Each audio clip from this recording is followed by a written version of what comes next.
Next, I have a trapezium block. Okay, it weighs 100 kg and here it has the dimensions as shown. So calculate the least pressure exerted by the block when it is placed on a table. So the least pressure means that, okay, I do not have to place it in this orientation. That means I can balance it on any side that I want that will give us the least pressure. So pressure equals to force over area. If I want the least pressure, okay, what can you say about the area? The area must be the greatest. Okay, greatest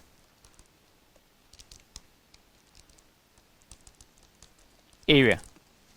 Okay, so which side will give us the biggest base area? Okay, I think if you were to take a closer look at this trapezium block, right, it has to be this side. So we will rest this side on the ground, okay, or on the table to give us the least pressure. So in this case, the mass is 100 kg. So I can find the weight. The weight will be mg, 100 times 10, 1000 Newton. And then I will find the area. The area will be 11 cm times 6 cm. Okay, so that will be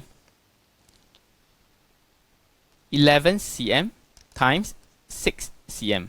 Okay, but now the questions did not tell us which unit to calculate in. So we will assume that we will calculate in Pascal.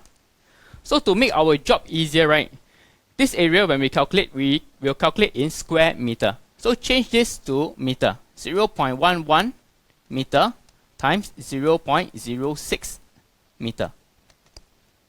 Okay, this will give us 0.0066 square meters. Okay, and if you combine these together, we want to find the pressure. It will be just force over area equals to 1000 over 0.0066, and that will give us the answer as 152,000 Pascal. Okay, of course converted to 3 Cepheic.